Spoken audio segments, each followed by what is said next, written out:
മലപ്പുറത്ത് കാർ യാത്രക്കാരെ ആക്രമിച്ച് 2 കോടി കവർന്ന സംഭവത്തിൽ അന്വേഷണം ഊർജിതമാക്കി പോലീസ്. പണം നഷ്ടപ്പെട്ട മുഹമ്മദ് ഹനീഫിന്റെ വീട്ടിൽ താനൂർ ഡിവൈഎസ്പി നേരിട്ടെത്തി മൊഴിയെടുത്തു. സ്ഥലം വിറ്റ പണവുമായി കാറിൽ വരുമ്പോഴാണ് 4 അംഗ സംഘം മാരകായുധങ്ങളുമായി എത്തി കാർ അടിച്ചു തകർത്ത് ബാഗിൽ സൂക്ഷിച്ച പണം കവർന്നെടുത്തത്. വ്യാഴാഴ്ച രാത്രി 10 മണിയോടെയാണ് സംഭവം നടന്നത്. മലപ്പുറം തിരുരങ്ങാടി തെയ്യാലിങ്കൽ ഹൈസ്കൂൾ പടിയിൽ വെച്ചാണ് സംഭവം നടന്നത്. അറക്കൽ സ്വദേശി മുഹമ്മദ് ഹനീഫ, മുഹമ്മദ് അഷ്റഫ് എന്നിവരാണ് 1,95 ലക്ഷം രൂപയുമായി കാറിൽ സഞ്ചരിച്ചത്.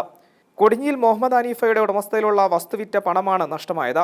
ഇവർ സഞ്ചരിച്ച കാറിനെ മറ്റൊരു കാറിലെത്തിയ സംഘം തടയുകയും വടികളും വാളും ഉപയോഗിച്ച് വാഹനം തകർത്ത് പണം കവരുകയുമായിരുന്നു. സ്ഥലത്തെത്തിയ പോലീസ് അന്വേഷണം ഊർജിതമാക്കിയിട്ടുണ്ട്. പണം നഷ്ടപ്പെട്ട മുഹമ്മദ് ഹനീഫിന്റെ വീട്ടിൽ താനൂർ ഡിവൈഎസ്പി നേരിട്ടെത്തി മൊഴിയെടുത്തു.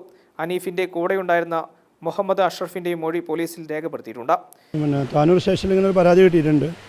രാത്രി ഒരു 9:30 കൂടിയിട്ട് കാറിൽ കൊണ്ടുപോയിരുന്ന 2 കോടിയുടെ അടുത്തുള്ള 7,50,000 കുറവുണ്ട്. ആ പൈസ നേരെ ഓപ്പോസിറ്റ് വന്ന കാറ് നിർത്തിയിട്ട് പൈസ 4 ബാഗിലായിരുന്നു. അത് എടുത്തുകൊണ്ട് പോയി എന്നാണ് പറയണത്. ആ സമയം അവർ 4 പേരുണ്ടായിരുന്നു. അവരുടെ കയ്യിൽ സ്റ്റീൽ പൈപ്പ് ഉണ്ടായിരുന്നു. അത് വെച്ചിട്ട് ഈ കാറിൻ്റെ 4 ചില്ലും തകർത്തിട്ട് ആ സമയത്ത് ഈ പരാതിക്കാരൻ്റെ കൈക്ക് ചെറിയൊരു പോറലുമുണ്ട്.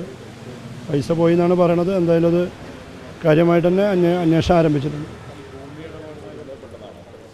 ഇല്ല, ഭൂമിയല്ല, ഇത് പിന്നെ ബിസിനസ് ചെയ്യാൻ കൊടുത്തിട്ട് അക്കൗണ്ട് വഴി കൊടുത്ത പൈസ പോയി എന്നാണ് പരാതിക്കാരൻ്റെ.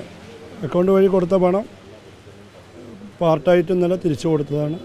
നഷ്ടപ്പെട്ടു എന്നാണ്. അക്രമത്തിൽ ഹനീഫിന്റെ കൈക്ക് ചെറിയ പരിക്കേറ്റിട്ടുണ്ട്. സംഭവത്തിൽ വലിയ ഞെട്ടലിലാണ് നാട്ടുകാർ. പണം വാങ്ങിയതും മറ്റും കൃത്യമായി അറിയാവുന്ന ആളുകൾ തന്നെയാണ് ആക്രമണത്തിന് പിന്നിലെന്നാണ് വിവരം. CCTV കേന്ദ്രീകരിച്ചും അന്വേഷണം ഊർജിതമായി തുടരുകയാണ്. M5 news, Malappuram.